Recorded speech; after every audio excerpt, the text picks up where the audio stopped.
ठीक है। यानी प्रोसेस सिंक्रोनाइजेशन वो टास्क होता है जो कोऑर्डिनेट करता है उस प्रोसेस को जो एग्जीक्यूट हो रहा हो। इन अ वे, किस वे में, जब two process can have to the same share data and resources, जब कोई दो या दो से ज्यादा डेटा एक ही शेयर फाइल पे काम कर रहा हूँ या एक ही मेमोरी पे काम कर रहा हूँ या एक ही डेटा मेमोरी पे एग्जीक्यूट हो रहा हूँ। It is specially need in a multi process system. इसका इस्तेमाल सबसे ज्यादा कहाँ पे होता है? मल्टी प्रोसेस सिस्टम पे। When multiple process are running together, जब मल्टीपल प्रोसेस एक साथ रन हो रहे हों। And more than one process try to gain access, और एक से ज्यादा प्रोसेस ट्राई कर रहे हो to gain access to the same shared resources और data at the same time. यानी जब एक से ज्यादा प्रोसेस वर्क कर रहे हो एक साथ और एक ही शेयर मेमोरी पे और एक ही सेम टाइम पे वो चाहते हो कि हम डेटा को एक्सेस कर लें। सो ये क्या होते हैं? सिंक्रोनाइजेशन प्रोसेस या process synchronisation. This can lead to the inconsistency of shared data, so the change made by one process not necessarily reflected when other process access the same shared data. यानी ये process जब execute होते हैं तो इनमें consistency आती है। अगर आप इसमें इनकंसिस्टेंसी चाहते हैं तो सेम टाइम पे या सेम टाइम पे सेम डेटा को यूज करते हुए मल्टीपल प्रोसेस को आप एग्जीक्यूट ना करवाएं। To avoid this type of inconsistency of data, the process need to be synchronized with each other. यानी अगर आप डेटा में इनकंसिस्टेंसी को हटाना चाहते हैं तो आप किसी भी प्रोसेस्ड डेटा को वन बाय वन करके सिंक्रोनाइज करिए। हाउ प्रोसेस सिंक्रोनाइजेशन वर्क, कैसे वर्क करता है? आपको फिगर दिख रहा होगा, एक है प्रोसेस ए और एक है प्रोसेस बी। प्रोसेस और एक है आपका डेटा।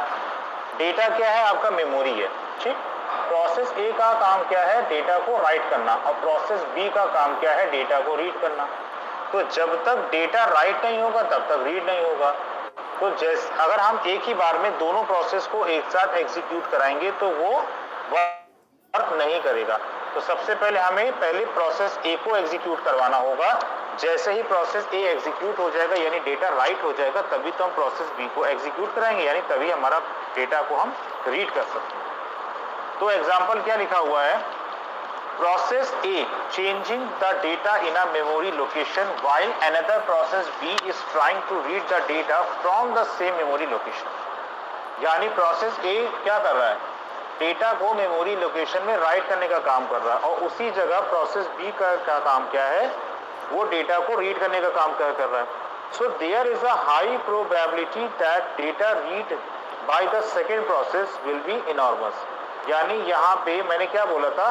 जब तक डेटा राइट नहीं होगा तब तक डेटा रीड नहीं होगा। तो यहाँ पे हाई प्रोबेबिलिटी किसकी बन जाती है? प्रोसेस ए की। यानी जब प्रोसेस ए एग्जीक्यूट होगा उसके बाद ही प्रोसेस बी को हम एग्जीक्यूट करेंगे सेकेंड फेज पे। अब सेक्शन ऑफ अ प्रोग्राम, यानी जब भी कोई प्रोग्राम एग्जीक्यूट होता है तो उसको कैसे बाइफरगेट किया जाएगा। ठीक है, यहाँ पे 4 सेक्शन दिए गए हैं। पहला है एंट्री सेक्शन, दूसरा है क्रिटिकल सेक्शन, तीसरा है एग्जिट सेक्शन और लास्ट है reminder section. Entry section, it is part of the process which decide the entry of a particular process. यानी ये वो प्रोसेस होता है जो डिसाइड करता है किसी भी कंटेंट को एंट्री करवाने के लिए या रीड सेक्शन से रेडी सेक्शन में इंक्लूड कराने के लिए। Critical section, this part allow one process to enter and modify the shared variable. Critical section का काम क्या होता है कि एक बार में एक ही प्रोसेस एंटर होगा और उसको मॉडिफाई करके शेयर कर सकते हो वेरिएबल पे। एग्जिट सेक्शन का काम क्या होगा? जब क्रिटिकल सेक्शन पे कोई प्रोसेस गया है, जब तक वो एग्जीक्यूट नहीं हो जाता तब तक उस पर कोई छेड़छाड़ नहीं होगी। जैसे ही क्रिटिकल सेक्शन पे कोई प्रोसेस एग्जीक्यूट हो जाएगा, एग्जिट सेक्शन उस कंटेंट को वहां से रिमूव कर देगा और नया कंटेंट एंटर कर सकता है। ये एग्जिट सेक्शन का काम होता है। रिमाइंडर सेक्शन, क्रिटिकल सेक्शन और एग्जिट सेक्शन के बाद जो वर्क बचता है वो आता है रिमाइंडर सेक्शन। ठीक, आई रिपीट, जब भी कोई डेटा आप एग्जीक्यूट कराते हो, जब भी किसी प्रोसेस को एग्जीक्यूट कराते हो तो 4 तरीके होते हैं। एंट्री सेक्शन यानी किसी प्रोसेस को एंटर कराना। क्रिटिकल सेक्शन क्या कहलाता है कि आपने प्रोसेस तो एंटर करा दिए, अब एक बार में एक ही प्रोसेस एंटर होगा। एग्जिट सेक्शन क्या होता है? जब पहला प्रोसेस पूरी तरीके से एग्जीक्यूट हो जाएगा उसको हम वहां से एग्जिट करेंगे यानी रिमूव कर देंगे। जब मेमोरी को फ्री कर देंगे तभी नया प्रोसेस हम एंटर कर सकते हैं एंट्री सेक्शन की हेल्प से। और रिमाइंडर सेक्शन का काम क्या होता है? क्रिटिकल और एग्जिट सेक्शन के अलावा के जो काम बचता है वो हमारा कहलाता है रिमाइंडर सेक्शन। यहाँ तक क्लियर हुआ सभी को? ओके। अब आता है what is critical section problem. मैंने बोला था ना कि इसमें सबसे ज्यादा इंपॉर्टेंट क्या है आपका? Critical section. तो क्रिटिकल सेक्शन प्रॉब्लम क्या होती है? चलिए ये A critical section is a segment of code which can be accessed by a signal process at a specific point of time। यानी क्रिटिकल सेक्शन सेगमेंट क्या होता है? एक सेगमेंट ऑफ कोड होता है या कोड का सेगमेंट होता है जो सिग्नल के थ्रू प्रोसेस किया जाता है पर्टिकुलर एक स्पेसिफिक टाइम पे। This section consist of share data resources that required to be accessed by other process. यानी ये सेक्शन शेयर डेटा रिसोर्सेज की हेल्प से एक्वायर किया जाता है दूसरे प्रोसेस में एग्जीक्यूट करने के लिए। अब ये दो तरीके से काम करता है। पहला होता है वेट फंक्शन, दूसरा होता है सिग्नल फंक्शन। वेट फंक्शन को प्रेजेंट करने का तरीका क्या है? P function. और सिग्नल फंक्शन को प्रेजेंट करने का तरीका क्या है? We function. दोनों पॉइंट क्या लिखे हैं? The entry of the critical section is handled by the wait function and it is represented by P function. The exit from a critical section is controlled by the signal function represented by V function। यानी जब कोई भी content critical section पे enter करेगा तो हम उसको बोलेंगे ये वेट फंक्शन के थ्रू जा रहा है और इसको रिप्रेजेंट करेंगे पी फंक्शन के थ्रू। और वही प्रोसेस जब क्रिटिकल सेक्शन से बाहर आएगा यानी एग्जिट करेगा तो हम उसको बोलेंगे ये सिग्नल फंक्शन के थ्रू वर्क कर रहा है और रिप्रेजेंट किसके थ्रू हो रहा है? वी फंक्शन के through. In the critical section, only a single process can be executed. Other process waiting to execute their critical section need to wait until the current process completes its execution। ये इसका important part है। मतलब critical section single process पे work करता है या single process execute करता है। अगर मल्टीपल प्रोसेस एग्जीक्यूट होने के लिए कंडीशन अप्लाई करते हैं तो उनको हम लोग वेटिंग स्टेट में छोड़ देते हैं। जैसे ही पहला सेक्शन हमारा कंप्लीट होता है तभी दूसरे प्रोसेस को हम एग्जीक्यूट कराते हैं। फॉर एग्जांपल आपके सामने P1, P2, P3 तीन प्रोसेस हैं। आपने P1, P2, P3 को एंट्री करवा दी मगर क्रिटिकल सेक्शन में सिर्फ P1 एंटर होगा। जैसे ही P1 एग्जिट सेक्शन से बाहर आएगा तुरंत P2 एंटर हो जाएगा, फिर एग्जिट सेक्शन से P2 बाहर आएगा तुरंत P3 एंटर हो जाएगा। यानी क्रिटिकल सेक्शन में एक बार में एक ही प्रॉब्लम एंटर की जाती है। यहाँ तक समझ में आई?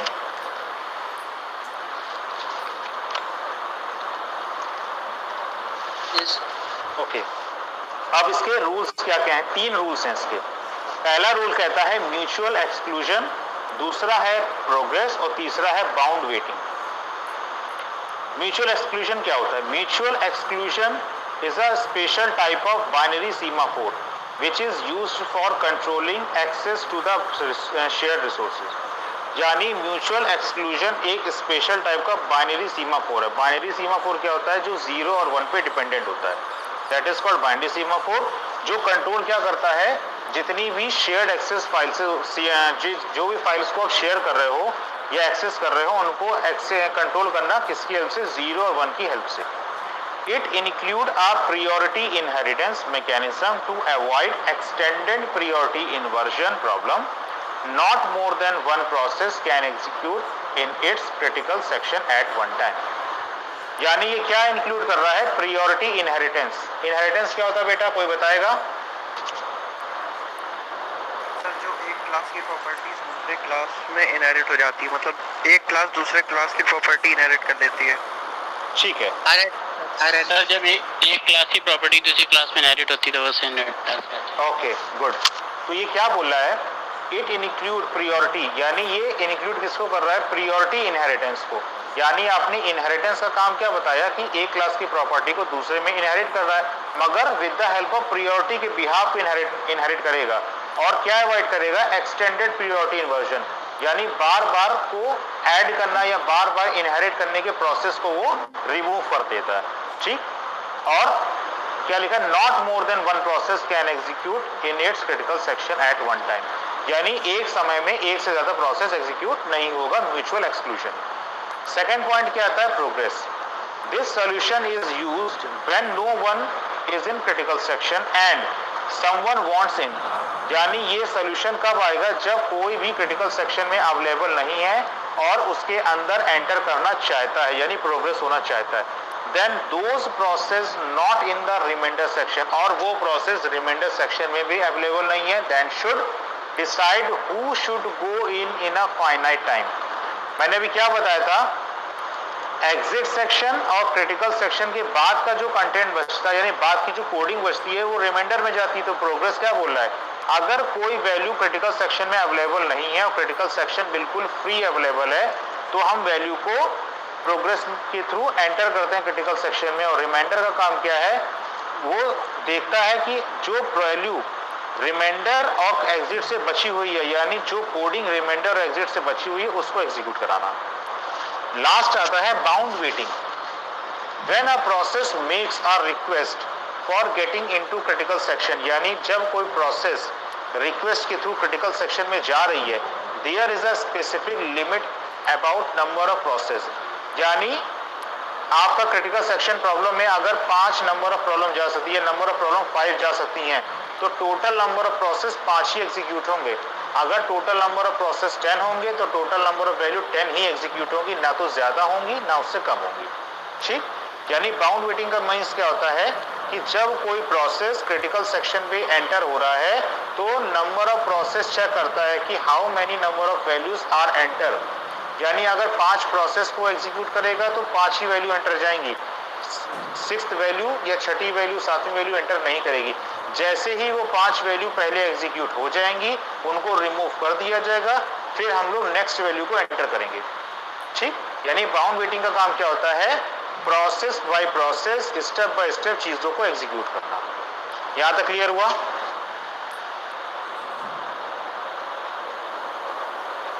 Yes sir. म्यूचुअल एक्सक्लूजन कैसे समझा दीजिए? म्यूचुअल एक्सक्लूजन, म्यूचुअल एक्सक्लूजन का काम क्या होता है, ये बाइनरी सीमाफोर पे वर्क करता है, यानी 0-1 पे वर्क करता है। जो फाइलें शेयर की जा रही हैं, जो डेटा शेयर किया जा रहा है, उनको 0-1 के बिहाफ पे वर्क करता है, और साथ ही इनहेरिट करता है डेटा को एक फाइल से दूसरी फाइल में, मगर प्रायोरिटी के अकॉर्डिंग। ठीक, और एक प्रोसेस एक बार में एग्जीक्यूट होगा, यानी एक बार में एक ही प्रोसेस एग्जीक्यूट होगा, दूसरा प्रोसेस एग्जीक्यूट नहीं होगा सेम टाइम पे। ठीक, अब आते हैं solution to the critical section, यानी प्रॉब्लम तो देख ली हमने। अगर क्रिटिकल सेक्शन में प्रॉब्लम आ गई तो इसको दूर कैसे करेंगे, तो इस प्रॉब्लम को दूर करने का सॉल्यूशन है हमारे पास पीटरसन मेथड या पीटरसन सॉल्यूशन जिसको बोलते हैं। स्क्रीन दिख रही सभी को बेटा? Yes sir. Okay, Peterson solution क्या कहता है, Peterson solution is widely used solution to critical section problem, यानी सबसे ज्यादा क्रिटिकल सेक्शन प्रॉब्लम में पीटरसन सॉल्यूशन का यूज किया जाता है। बेटा एक चीज ध्यान रखना, अगर आपसे पेपर में क्रिटिकल सेक्शन प्रॉब्लम पूछता है तो क्रिटिकल सेक्शन प्रॉब्लम क्या होती है इसको लिख लेना। अगर आपसे ये पूछता है कि कोई एक मेथड बताओ कि क्रिटिकल सेक्शन आता है तो दूर कैसे करेंगे, तो चाहे तो पीटरसन सॉल्यूशन बता देना, चाहे तो सीमाफोर बता देना, जो इसके बाद का टॉपिक है। ठीक है, अगर स्पेसिफिक पूछे कि आपको पीटरसन बताना या सीमाफोर बताना है, तो सीमा जो आपको समझ में बता देना, बट ज्यादातर पूछने के चांसेस सीमाफोर के होते हैं, पीटरसन कम पूछा जाता है। पीटरसन क्या बोल रहा है, पीटरसन सॉल्यूशन सबसे ज्यादा यूज होता है क्रिटिकल सेक्शन प्रॉब्लम में। This algorithm was developed by a computer scientist Peterson. That's why it is named as a Peterson solution. यानी इस एल्गोरिथम को जिसने डेवलप किया था उसका नाम है पीटरसन, जो एक बहुत बड़े कंप्यूटर साइंटिस्ट थे। उन्हीं के नाम पे इसका नाम रखा गया पीटरसन सॉल्यूशन या पीटरसन मेथड बोल सकते हो। In this solution when a process is executing in a critical state, इस प्रोसेस में या इस सॉल्यूशन में जब कोई प्रोसेस एग्जीक्यूट हो रहा है क्रिटिकल स्टेट में, then the other process only execute the rest of the code, तो दूसरा प्रोसेस एग्जीक्यूट तभी होगा जब तक पहला एग्जीक्यूट नहीं हो पाएगा। And the opposite can happen, ये प्रोसेस चलता रहता है। This method also help to make sure that only a single process run in the critical section at a specific time। यानी हम जो क्रिटिकल सेक्शन में बात कर रहे थे कि एक बार में एक ही प्रोसेस एग्जीक्यूट होगा, वो with the help of Peterson solution, यानी पीटरसन सॉल्यूशन की हेल्प से ही एक बार में सिर्फ एक ही प्रोसेस को एग्जीक्यूट किया जाएगा, दूसरा एग्जीक्यूट नहीं होगा। ठीक, आपके सामने एक एग्जांपल दिख रहा है फ्लैग का, जहां पे आपको P1, P2, P3, Pn की वैल्यू गिवन है false true true false. For example आपसे बोला गया है कि आपको 10 लोगों की वैल्यू को प्रिंट कराना है, तो आप एरे लोगे, एरे की हेल्प से 10 लोगों की वैल्यू को प्रिंट कराओगे। तो जब आप किसी वैल्यू को इनिशियलाइज करते हो तो वो क्या होती है, 0 होती है। जब उसको 1 बाय 1 करके एग्जीक्यूट करवाना शुरू करते हो तो वो 1 में कन्वर्ट हो जाती है। सेम यही चीज यहाँ पे ली गई है,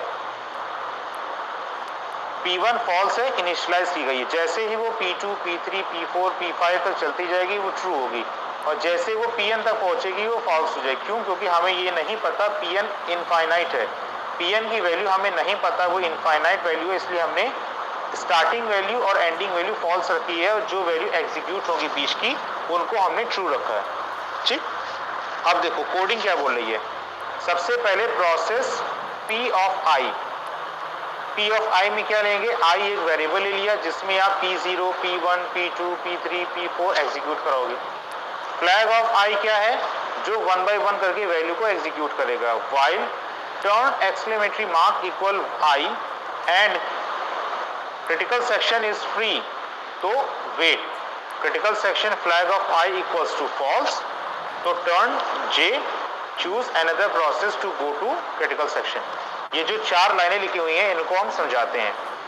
क्या लिखा हुआ है, एज्यूम करिए देयर आर n प्रोसेस, आपके पास n नंबर ऑफ प्रोसेस हैं, P1, P2, P3 and so on Pn, and every process at some point of time required to enter the critical section। यानी हर प्रोसेस का अपना अपना एक time है critical section में enter होने का। ठीक, a flag array of size n is maintained which is by default false, यानी फ्लैग एरे जिसका साइज n है उसने बाय डिफॉल्ट अपनी वैल्यू फॉल्स इनिशियलाइज कर दी है। सो whenever a process required to enter the critical section, यानी जब कोई प्रोसेस की रिक्वायरमेंट होगी क्रिटिकल सेक्शन में एंटर करने के लिए, it has to set its flag as true, तो उस फ्लैग को हम लोग ट्रू इनिशियलाइज कर देंगे, यानी जब वो क्रिटिकल सेक्शन में जाएगा तो वो ट्रू हो जाएगा।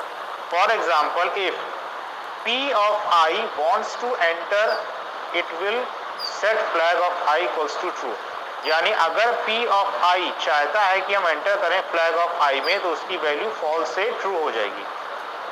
Another variable called turn indicates the process number which is currently waiting to enter into the CS, यानी जैसे ही P of I ट्रू हो जाएगा और अगली वैल्यू चाहती है कि हम क्रिटिकल सेक्शन में एंटर हो जाए तो हम लोग उसको टर्न J इनिशियलाइज कर देंगे। ये जो आपने कोडिंग देख रहे हो 5 लाइनों की, इसमें जो लास्ट वाली लाइन क्या लिखी है, turn is equals to J choose another process to go to CS, यानी जब भी सेकेंड प्रोसेस को एग्जीक्यूट कराना होगा तो हम लोग उसको टर्न में कन्वर्ट करेंगे, टर्न J यानी नेक्स्ट प्रोसेस आ जाए।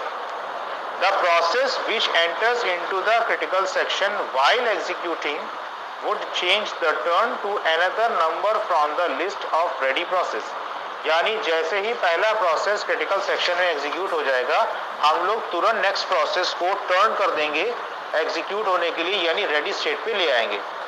फॉर एग्जांपल के लिए turn is 2, then P2 enters the critical section and while exiting turn 3 and therefore P3 breaks out of waiting loop। For example,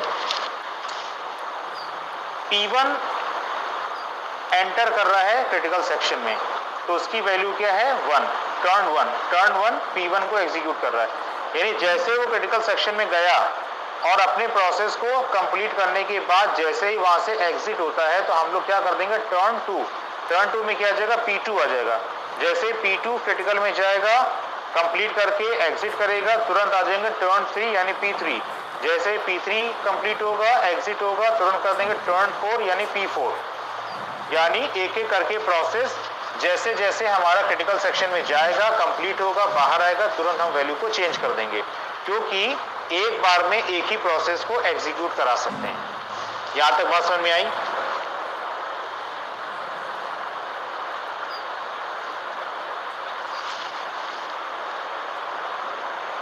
section E यहां तक सभी को clear हो गया? ओके, नेक्स्ट आता है सिंक्रोनाइजेशन हार्डवेयर। बेटा देखो, सिंक्रोनाइजेशन यहाँ पे दो तरीके के हैं, एक है सिंक्रोनाइजेशन हार्डवेयर और नीचे लिखा हुआ म्यूटेक्स लॉक। म्यूटेक्स लॉक को हम लोग सिंक्रोनाइजेशन सॉफ्टवेयर भी बोलते हैं। ठीक, अब मेरी बात को समझना, सिंक्रोनाइजेशन हार्डवेयर क्या बोल रहा है? Sometimes the problems of the critical section are also resolve by hardware, यानी कभी कभार क्रिटिकल सेक्शन की प्रॉब्लम हम लोग हार्डवेयर की हेल्प से सॉल्व करते हैं। Some operating system offer a lock functionality where a process acquire a lock when enter the critical section and release the lock after leaving it। यानी कभी कभार ऑपरेटिंग सिस्टम ऑफर करता है lock functionality, जब कोई process critical section में अंदर जाता है तो हम लोग उसको लॉक कर देते हैं, जैसे ही वो प्रोसेस कंप्लीट हो जाता है तो हम लोग उसको अनलॉक करके वहां से एग्जिट कर देते हैं। So when another process is trying to enter the critical section, it will not be able to enter as it is locked। It can only do so if it is free by acquiring the lock itself। यानी जब कोई process critical section में जाता है तो हम लोग synchronisation hardware की हेल्प से उस क्रिटिकल सेक्शन को लॉक कर देते हैं, जिससे दूसरा प्रोसेस क्रिटिकल सेक्शन के अंदर ना जा पाए, क्योंकि एक बार में एक ही प्रोसेस एग्जीक्यूट हो रहा है। और जैसे ही क्रिटिकल सेक्शन अनलॉक होता है, पहला प्रोसेस बाहर निकालते हैं, चेक करते हैं स्टेट फ्री है, हम लोग नेक्स्ट प्रोसेस को अंदर कर देते हैं। ये कहलाता है सिंक्रोनाइजेशन हार्डवेयर। फिर क्या आता है? Mutex lock. Synchronization hardware not simple method to implement for everyone, यानी सिंक्रोनाइजेशन हार्डवेयर मेथड सभी के लिए आसान नहीं है। So strict software method known as mutex lock was also introduced। तो इसको बचाने के लिए या इस प्रॉब्लम से बचने के लिए हम लोगों ने म्यूटेक्स लॉक यानी सॉफ्टवेयर सिंक्रोनाइजेशन का यूज किया है या उसको लॉन्च किया है। In this approach, in the entry section of code, a lock is obtained over the critical resources used inside the critical section। In the exit section that lock is released। ठीक, अब देखो इस बात का मतलब समझो। जैसे मोबाइल फोन का लॉक अगर खुला हुआ है और व्हाट्सएप या फेसबुक पे पासवर्ड लगा हुआ है, तो आप चाह कर भी उसको ओपन नहीं कर सकते, क्योंकि व्हाट्सएप और फेसबुक क्या है? आपका म्यूटेक्स लॉक है, यानी सॉफ्टवेयर है, उस पर आप चाह कर भी उसको अनलॉक नहीं कर सकते हो। और मोबाइल क्या है? आपका सिंक्रोनाइजेशन हार्डवेयर है। अगर फॉर एग्जाम्पल आपका मोबाइल पे पासवर्ड लगा हुआ है, यानी पैटर्न लगा हुआ है, नंबर लिखा हुआ है, नाम लिखा हुआ है कोई, और मुझे पासवर्ड पता लग गया तो मैं एंटर कर सकता हूँ हार्डवेयर की हेल्प से। मगर सॉफ्टवेयर पे अगर कोई पासवर्ड लगा हुआ है तो आप उस पर एंटर नहीं कर सकते हो। तो दोनों में डिफरेंस यही है, सिंक्रोनाइजेशन हार्डवेयर और म्यूटेक्स लॉक। यानी अगर मोबाइल फोन पे पासवर्ड लगा हुआ है तब तो आप अंदर जा ही नहीं सकते। अगर मोबाइल फोन का पासवर्ड खुला हुआ है और सॉफ्टवेयर पे पासवर्ड लगा हुआ है तो आप अंदर तो चले जाओगे मगर एग्जीक्यूट नहीं हो पाओगे। ये बात समझ में आई सभी को? Yes sir. ओके, अब आते हैं सेकंड सॉल्यूशन पे, सीमाफोर। पीटरसन मेथड के बाद आता है सीमाफोर। बेटा अटेंडेंस मुझे व्हाट्सएप कर देना अभी। सीमाफोर क्या कहता है? Semaphore is a simply a variable that is non negative and share between threads. Semaphore एक नॉन नेगेटिव वेरिएबल होता है और शेयर क्या करता है? थ्रेड्स को डेटा के बीच में। इट इज अनदर एल्गोरिथम और solution to the critical section problem. ये दूसरी एल्गोरिथम या सॉल्यूशन बोल सकते हैं क्रिटिकल सेक्शन प्रॉब्लम का। It is a signaling mechanism and a thread that is waiting on a semaphore which can be a signal by another thread।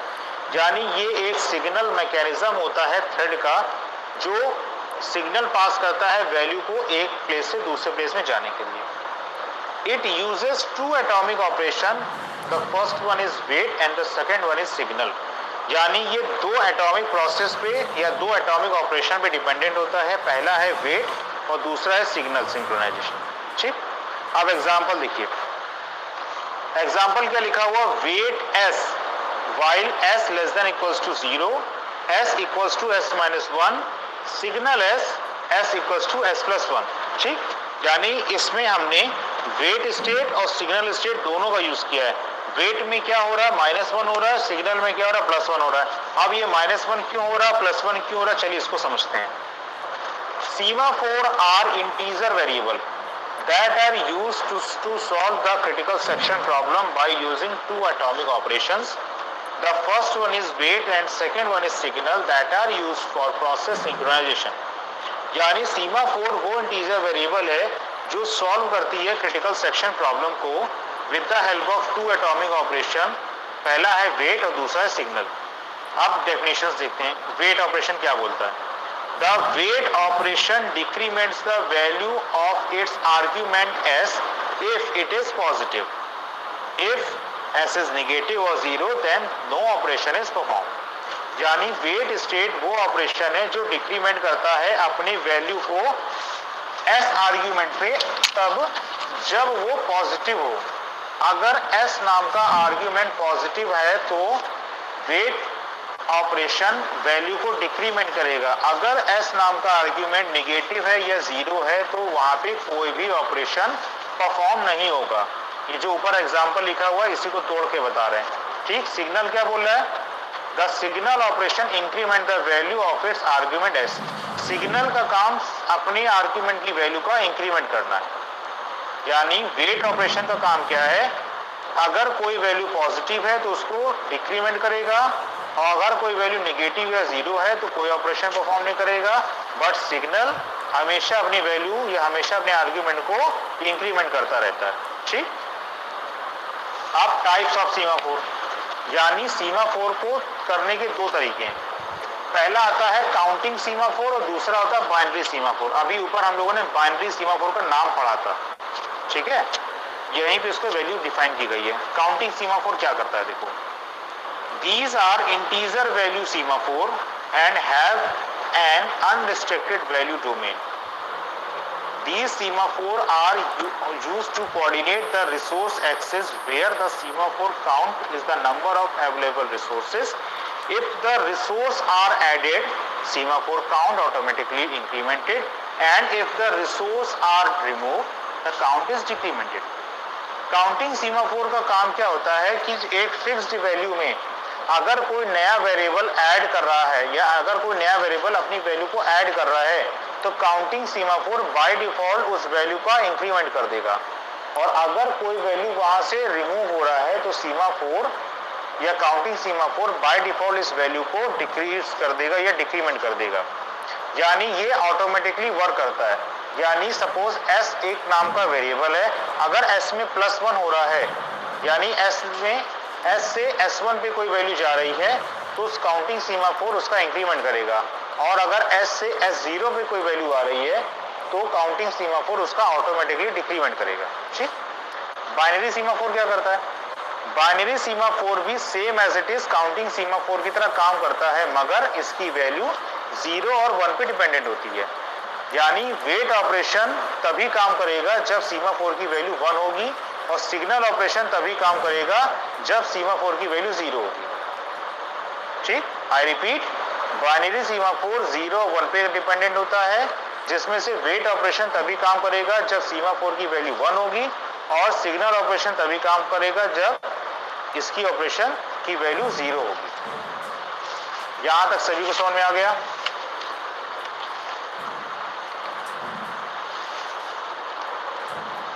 Yes sir. Okay, अब यहाँ पे इसके एडवांटेजेस और डिसएडवांटेजेस लिखो। एडवांटेजेस क्या कह रहा है सीमाफोर का, semaphore allow only one process into the critical section. यानी सीमाफोर अलाउ कर रहा है सिर्फ एक प्रोसेस को क्रिटिकल सेक्शन में एग्जीक्यूट होने के लिए। They follow the mutual exclusion principle strictly and are much more efficient than some other method of synchronization. यानी ये फॉलो किसको करता है, म्यूचुअल एक्सक्लूजन प्रिंसिपल को स्ट्रिक्टली फॉलो होने के लिए और अदर प्रोसेस के कंपैरिजन में ये ज़्यादा इफेक्टिव है। Second, there is no resource wastage because of busy waiting in semaphore as processor time is not wasted unnecessarily to check if a condition is fulfilled to allow a process to access the critical section। यानी अगर critical section पे कोई value पहले से enter है तो हम लोग, या अगर क्रिटिकल सेक्शन में कोई वैल्यू पहले से एंटर है तो इसमें दूसरी वैल्यू को एंटर करने के लिए समय बर्बाद नहीं किया जाता है, यानी इसमें वेस्टेज ऑफ टाइम नहीं किया जाता है, उसको वेटिंग स्टेट पे अलॉट कर दिया जाता है, क्योंकि जब तक क्रिटिकल सेक्शन में पहली ऑपरेशन एग्जीक्यूट नहीं होगा तब तक दूसरे को हम लोग एंटर नहीं कर सकते। तो इसके लिए टाइम वेस्ट करने से अच्छा उसको वेटिंग स्टेट अलॉट कर दी जाती है। Third, semaphore are implemented in the machine independent code of the microkernel, so they are machine independent। यानी semaphore implemented होता है machine independent code just like a microkernel, जो machine independent होता है, यानी machine पे dependent होता है, उसकी coding पे dependent होता है। ठीक, अब आता है disadvantages of semaphore। Semaphore are complicated, so the wait or signal operation must be implemented in the correct order to prevent deadlocks।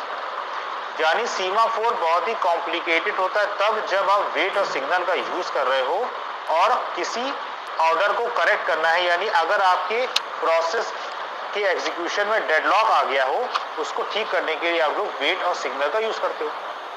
Semaphore are impractical for large scale use as their use leads to loss of modularity। This happened because the wait and signal operations prevent the creations of a structure layout of the system।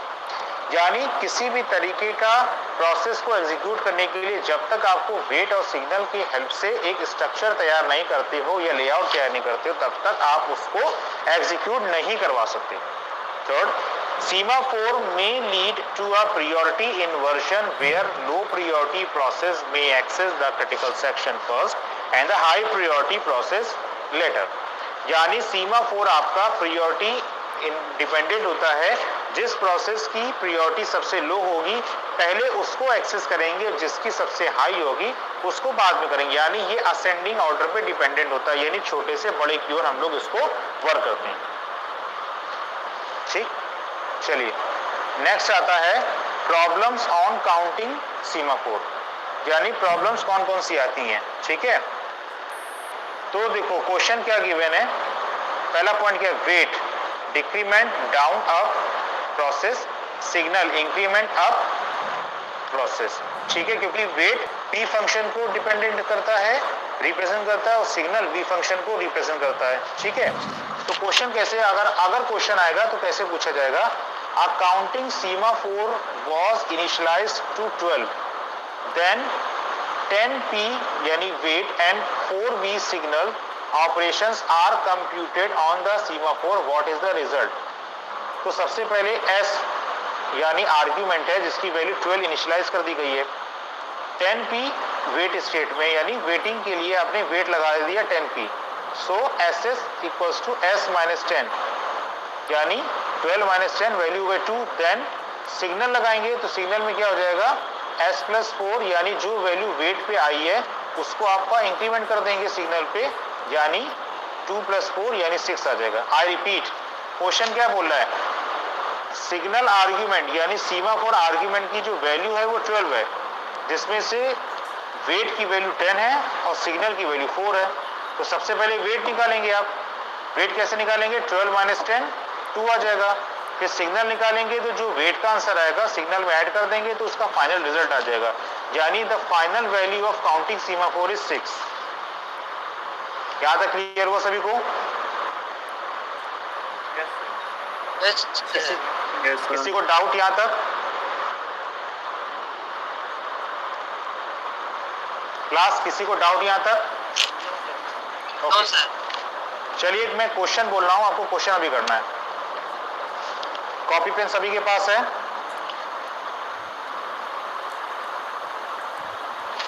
Yes sir है। Okay, question लिखिएगा,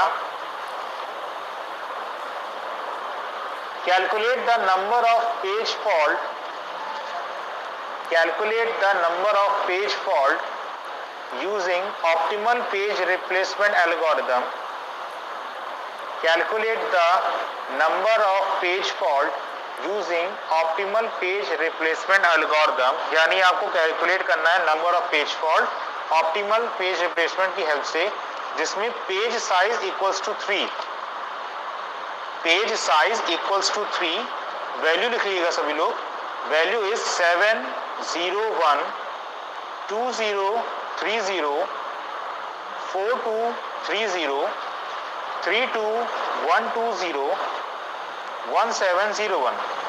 I repeat, text में लिख 701. दीजिए एक बार number. मैं text में लिख दे रहा हूँ सर, वेट करो।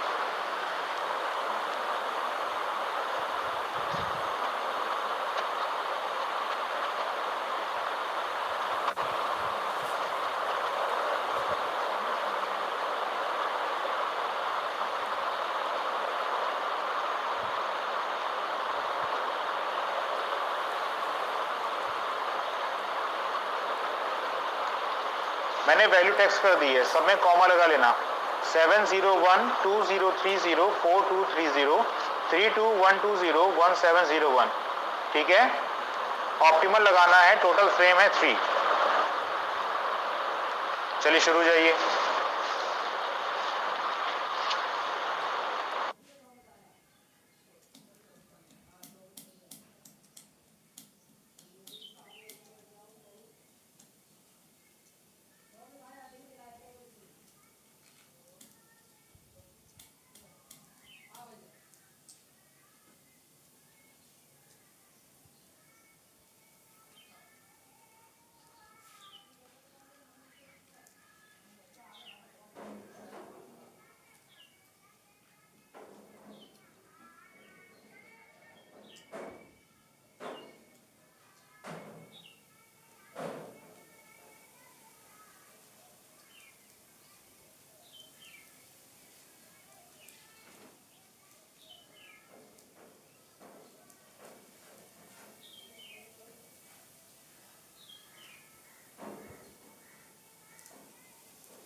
Sir done.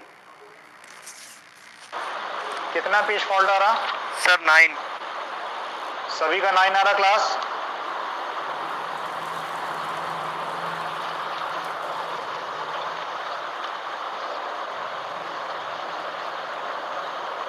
आंसर टेक्स्ट करो सभी लोग। Total number of page fault कितने आ रहे हैं?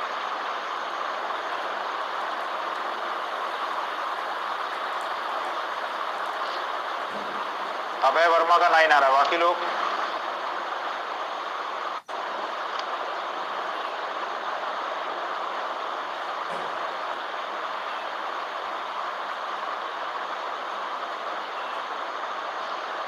क्लास फटाफट करिए।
सेक्शन ई प्रैक्टिस नहीं कर रहे हो क्या? आंसर निकालो फटाफट।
क्लास आंसर निकालो भाई, क्या बात है, इतना टाइम क्यों लग रहा?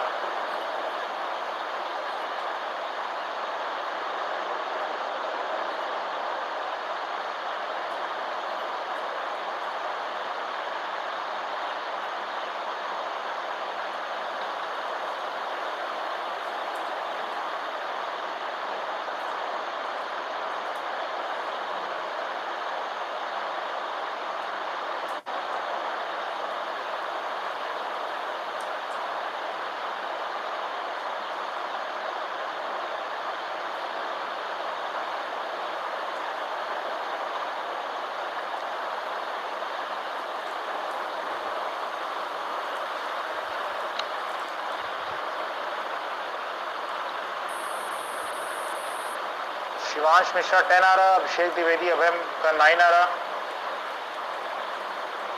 शिवम अग्रवाल आंसर क्या आ रहा आपका?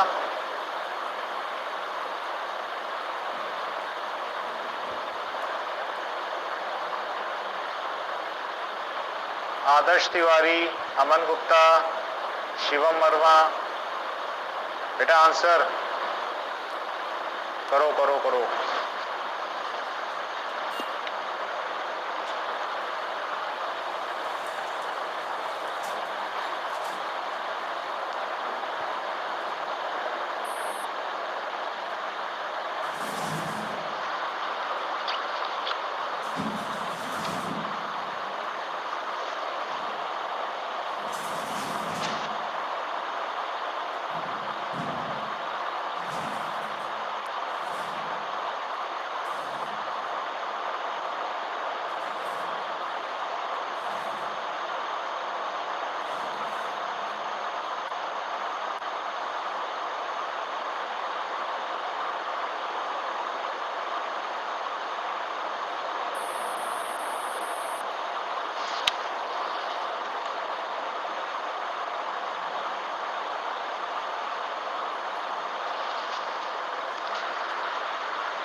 बाकी लोग भी आंसर निकालिए फटाफट, जिनका नाम अनाउंस नहीं किया वो भी आंसर निकालें।